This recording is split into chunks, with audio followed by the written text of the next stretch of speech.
Hey, what's going on, guys? Porter here. Today I'm going to talk about Season 3, Event 2 and 3.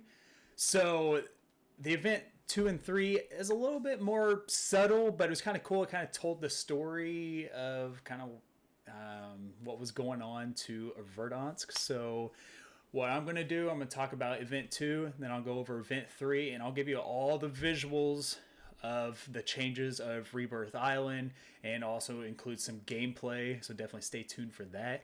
But first of all, I'm going to go ahead and talk about Event 2. I took a lot of notes here of all the different changes that I've seen, so let's go ahead and get on into it. So the first thing is, when you first loaded in, it said this takes place 15 minutes after the destruction of Verdansk. So this took place after it got blown up. So what you could see on the west end of security area, you could see the mushroom cloud. Like I said, I'll have the visuals so you can see all this. So that was pretty neat. You could see that from there. Also, some other changes is one of the biggest one was construction site was changed to control center. So it was a really nice big multi-layered building. So that was kind of that was pretty cool. It had a whole bunch of like controls in there, monitors, TVs, a whole bunch of stuff. I'm guessing that was the place that launched the nuke. So that was pretty cool. Some other changes was prison. Prison was kind of broken down. It looked junky and it looked cleaned up. So not a big change there, but a little one.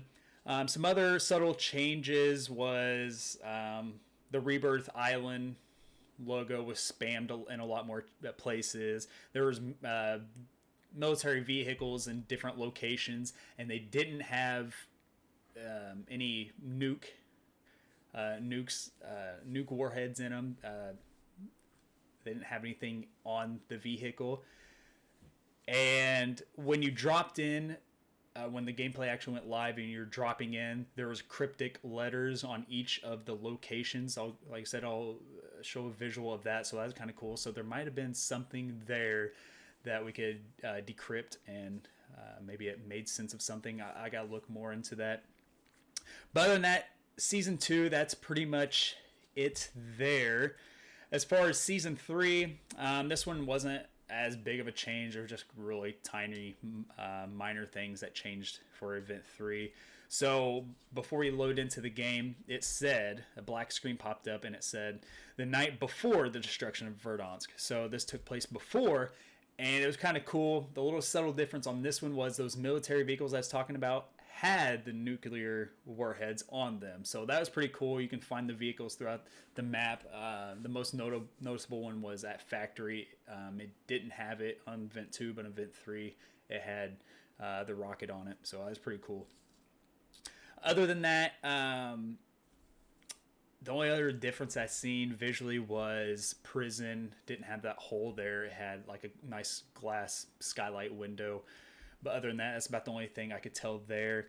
And obviously, since this took place before, you can't see the nuclear warhead. But other than that, that pretty much sums up everything that I noticed that changed. Like I said, stay tuned for the different clips that I'll put in visually, and then I'll include gameplay of us getting a win during this event. Unfortunately, we got a win on Event 2 and 3, and there were no changes, no different cutscenes at the end when you win. I thought that would have been kind of cool to have some kind of cutscene there, but it wasn't. It did the typical, you go up in a helicopter and it shows everybody's name, and that's it. It's the end of the game. But other than that, stay tuned for that. But if you find this video helpful or entertaining anyway, make sure to like, hit that subscribe button, make sure to Porter up, and I'll catch you guys in the next one. See you guys.